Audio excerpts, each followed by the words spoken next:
Assalamualaikum warahmatullahi wabarakatuh. Halo semua, perkenalkan nama saya Fandi Farisjana dari Prodi MSDMA Angkatan 2023.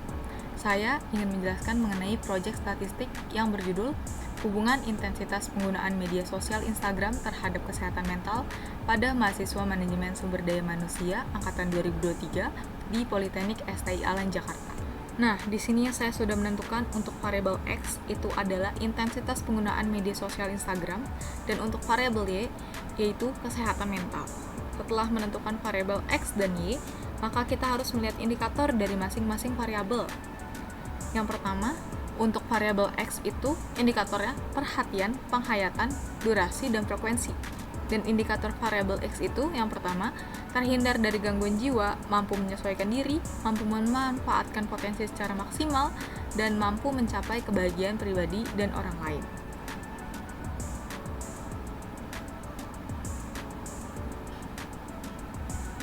Setelah menemukan indikator dari masing-masing variabel ini, memiliki subindikator sebagai acuan untuk membuat pertanyaan kuesioner.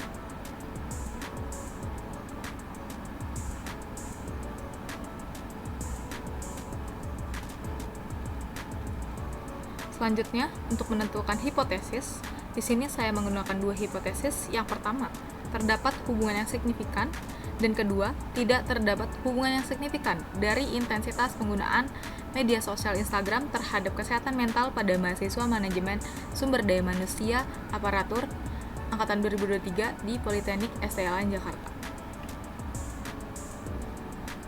Selanjutnya, di sini saya menggunakan rumus Lovin sebagai acuan menentukan sampel. Caranya, kita harus menentukan populasi. Saya mengambil populasi sebanyak 60 mahasiswa MSDMA angkatan 2023 dengan tingkat kesalahan atau margin error 10%. Setelah perhitungan dari hasil data di atas, kita mendapatkan sebesar 37,5. Karena di sini hasilnya koma, maka kita bulatkan menjadi 38 orang responden yang dibutuhkan. Dalam teknik pengumpulan data, di sini saya menggunakan pengumpulan data kuesioner dengan metode skala Likert yang terdiri atas sangat setuju, setuju, tidak setuju, dan sangat tidak setuju. Oke, di sini sudah terdapat data dari pengumpulan kuesioner sebanyak 38 orang. Karena di sini saya menggunakan variabel Y yang memiliki pertanyaan sebanyak 8 pertanyaan. Selanjutnya, kita bisa mengolah data mulai dari menghitung total skala Likert dari setiap responden dengan cara menjumlahkannya. Di sini menggunakan rumus sum, buka kurung, kita drag dari sini ke sini, tutup kurung lalu enter.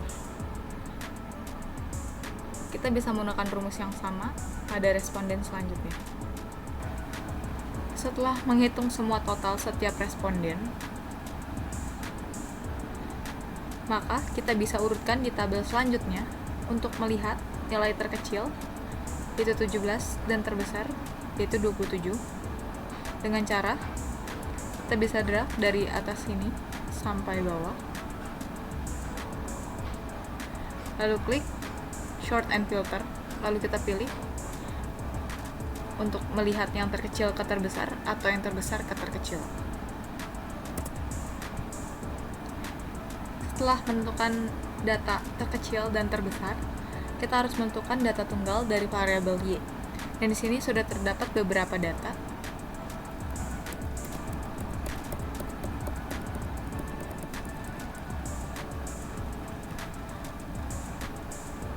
Yang pertama, itu ada N. Ini berapa banyak data atau responden yang kita dapat dan sesuai dengan sampel yang dibutuhkan, yaitu sebesar 38. Selanjutnya, ada nilai minimum dan maksimum. Itu kita bisa mencari dengan rumus sama dengan min. Lalu kita drag dari sini sampai bawah.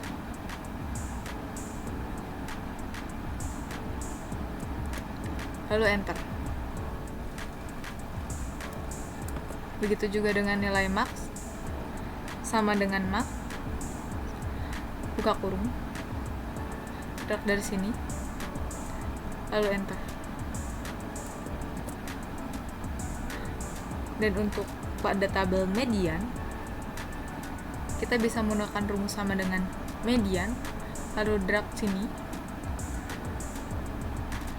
lalu enter. Dan untuk rumus mean, kita menggunakan sama dengan average, lalu kita buka kurung, drag tabel yang ini, enter. Selanjutnya ada key 1, key 2, dan key 3. Untuk mencari ketiga kuartil ini, kita bisa menggunakan rumus sama dengan kuartil, buka kurung, dan jangan lupa untuk menentukan angka terakhir kuartilnya. Karena di sini kita mencari angka kuartil 1, kita harus menambahkan 1. Titik, koma, 1, tutup kurung, lalu enter. Itu juga selanjutnya, kita harus menambahkan kuartil 2, dan di sini untuk menentukan kuartil 3 harus menambahkan angka 3. Selanjutnya ada jangkauan. Jangkauan ini kita bisa mendapatkan dari rumus maksimal itu 27 dan dikurang minimal yaitu 17, tambah jadi 10. Dan rumus IQRT yaitu key 3 dikurang key 1. Gimana caranya? Kita lihat. Key 3 dikurang key 1. Key 3 dikurang key 1, enter. Hasilnya 1,75. Selanjutnya ada rumus LIF, yaitu key 1 dikurang 1,5 dikali IQRT. Itu seperti ini. Key 1 dikurang 0,5 dikali hasil IQRT yang ini. Dan selanjutnya ada rumus UIF, yaitu key 3 ditambah 1,5 dikali IQRT. Gimana rumusnya? Nih. Key 3 dikali 1,5 dikurang hasil IQRT. Selanjutnya ada LOF, yaitu key 1 dikurang 3 dikali IQRT. Key 1 dikurang 3 dikali hasil IQRT. Selanjutnya ada UOF, yaitu key 3 ditambah 3 dikali IQRT. Key 3 ditambah 3 dikurang IQRT. Selanjutnya kita menentukan rumus banyak kelas atau K. Di sini dengan rumus sama dengan 1 ditambah buka kurung 3,3 kali itu digantikan oleh bintang, lalu buka kurung log R2 itu adalah N, jadi log N tutup kurung sama dengan 6,2. Karena di sini hasilnya koma, maka kita bulatkan menjadi 6. Selanjutnya ada panjang kelas. Panjang kelas itu rumusnya banyak kelas dibagi jangkauan. Ini hasilnya 1,6, maka kita bulatkan menjadi 2. Selanjutnya terdapat rumus simpangan data baku. Gimana mencarinya? Yaitu menggunakan rumus sama dengan stdef, lalu kita drag dari sini sampai akhir nilai terbesar, lalu enter. Selanjutnya ada koefisiensi variansi. Itu rumusnya sama dengan simpang baku dikurang dengan mean dikali 100. Pada rumus variansi, di situ menggunakan sama dengan var, lalu kita drag lagi dari sini, enter. Untuk modus, sini menggunakan rumus sama dengan mod, lalu kita drag kembali, enter. Dan terakhir ada simpang rata-rata dengan rumus sama dengan AVD, lalu kita drag lagi dari sini, enter. Pada kolom total, kita bisa menentukan banyak kelas dengan hasil yang kita sudah cari sebelumnya. Di sini kita sudah mendapatkan banyak kelas sebesar 6 kelas. 1, 2, 3, 4, 5, 6. Lalu kita juga harus menentukan rentang panjang kelas. Karena di sini sudah terdapat 2, maka kita input nilai dari yang terkecil yaitu 17, lalu direntangkan 2 menjadi 17, 18. Begitu juga seterusnya. Selanjutnya, untuk menentukan interval 1 dan interval 2, cara melihat panjang rentang kelas di kolom 17 dan 18, yaitu untuk interval 1 itu ditentukan oleh nilai terkecil panjang kelas dari 17 ke 18. Di sini yang terkecilnya 17, dan untuk interval 2 itu nilai terbesar panjang kelasnya, di sini yang terbesar adalah 18. Begitu selanjutnya. Oke, pada kolom FI atau frekuensi, kita bisa menentukan dari panjang kelas yang ingin dicari. Contohnya, pada panjang kelas 17, 18, itu kita bisa menentukan dari data terkecil dan terbesar ini.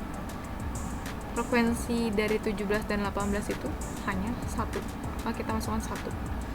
Dan frekuensi dari 19 sampai 20 itu 1, 2, 3, 4, 5.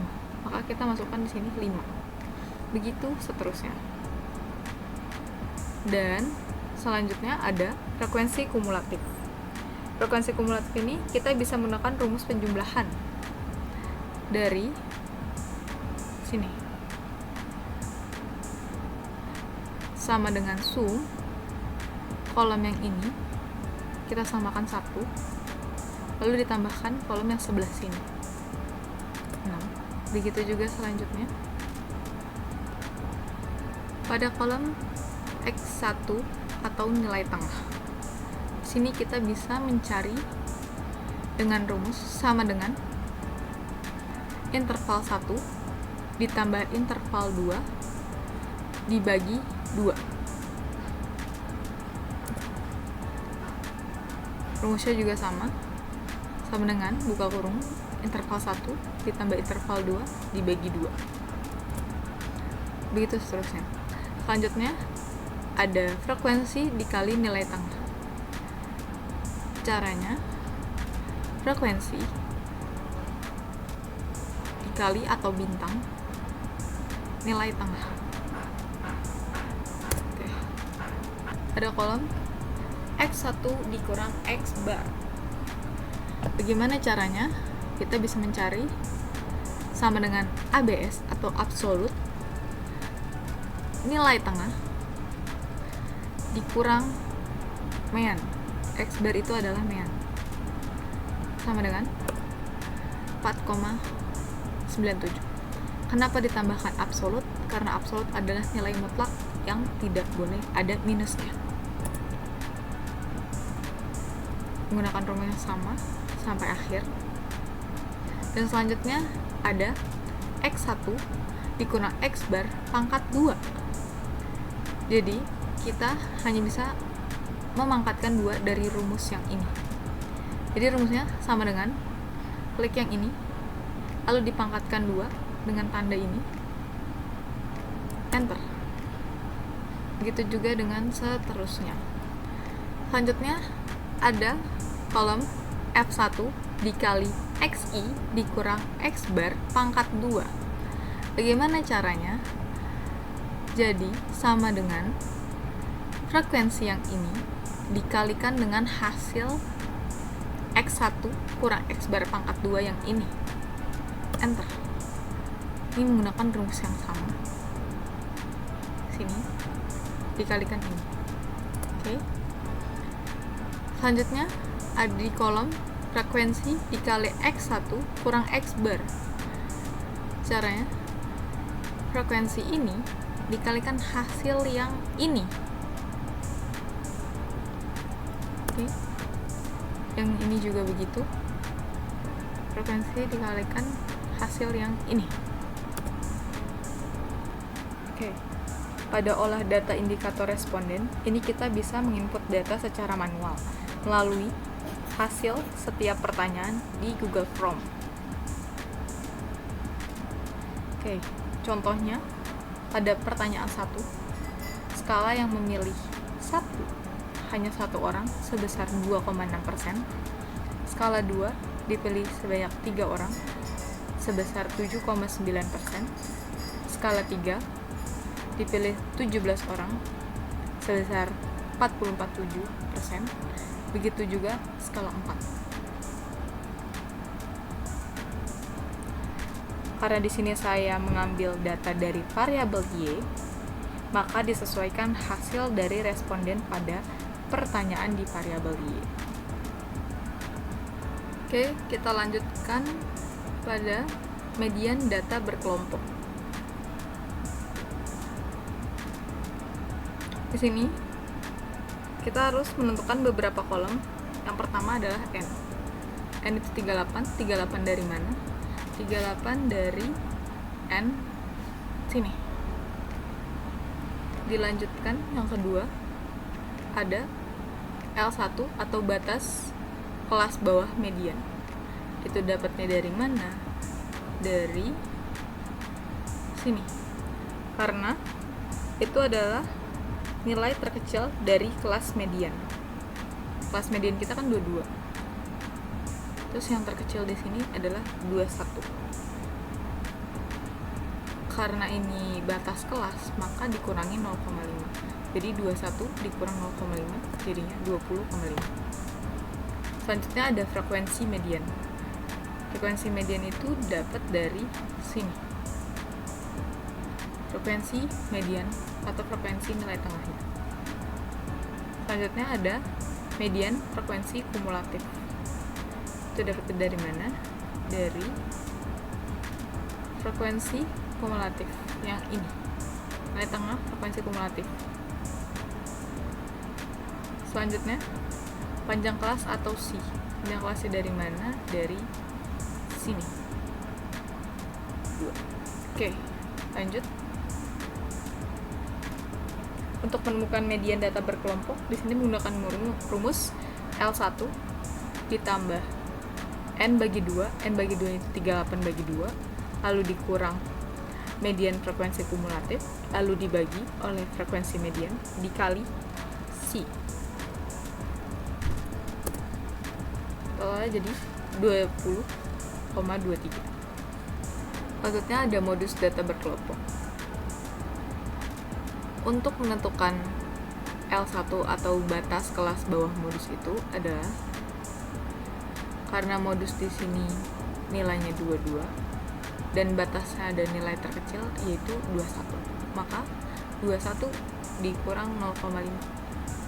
Jadi 20,5. Untuk sigma 1 adalah selisih frekuensi kelas modus dengan kelas sebelumnya. Dapatnya dari mana? Di sini frekuensi nilai terbanyaknya dikurang dengan kelas sebelumnya yaitu 5. Jadi 10. Dan sigma 2 nya itu adalah selisih frekuensi kelas modus dengan hasil setelahnya. Nilai terbanyak frekuensi 15 dikurang dengan kelas setelahnya. Kenapa ditambahkan sama dengan absolut? Untuk menghilangkan nilai minus. Jadi totalnya sini 2. Dan terakhir ada C atau lebar kelas interval modus, itu didapatkan dari panjang kelas yang ini. Oke. Untuk menentukan modus data berkelompoknya yaitu ada rumus L1 ditambah sigma 1 dibagi sigma 1 ditambah sigma 2 dikali C. Ini rumusnya. Jadi kita tinggal input datanya sesuai dengan rumusnya. Enter. Selanjutnya ada rumus median data berkelompok. Bagaimana menentukannya? Yaitu total dari hasil F1 dikali XI dibagi dengan total frekuensi. Enter. Selanjutnya ada simpangan rata-rata. Simpangan rata-rata ini bisa langsung kita cari dengan rumus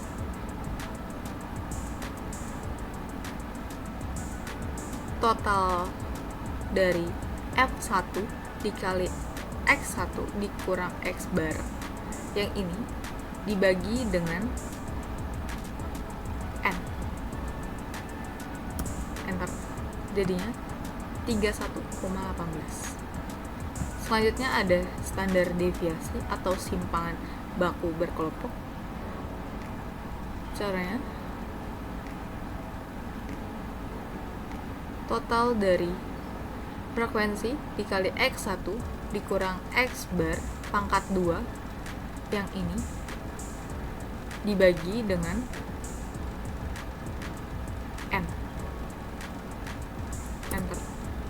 Jadinya 60,26. Karena kita harus menghilangkan akarnya, dirumuskan dengan sama dengan SQRT.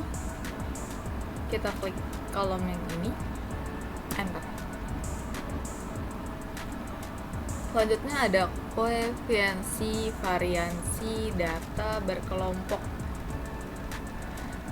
Nah, untuk menemukan hasil dari koefiensi variansi data berkelompok ini dengan cara kita harus menginput nilai hasil standar deviasi. Hasil standar deviasi tadi berapa? Hasilnya ini. Lalu untuk rata-rata hitung kita dapatnya dari mana? Dapatnya tuh dari sini. Dari mean data berkelompok. Oke. Setelah mendapatkan data yang kita butuhkan, baru kita bisa menghitungnya. Bagaimana rumusnya? Sama dengan standar deviasi yang ini dibagi dengan rata-rata hitung ini, lalu dikali dengan 100%. Hasilnya 34,6. Yang terakhir ada variansi kelompok. Itu rumusnya menggunakan total dari frekuensi dikali X1 dikurang X bar pangkat 2, total ini dikali dengan N sama dengan 60,26. Setelah selesai menyelesaikan olah data kuesioner, maka kita dapat membuat kesimpulan. Kesimpulannya ada di sini.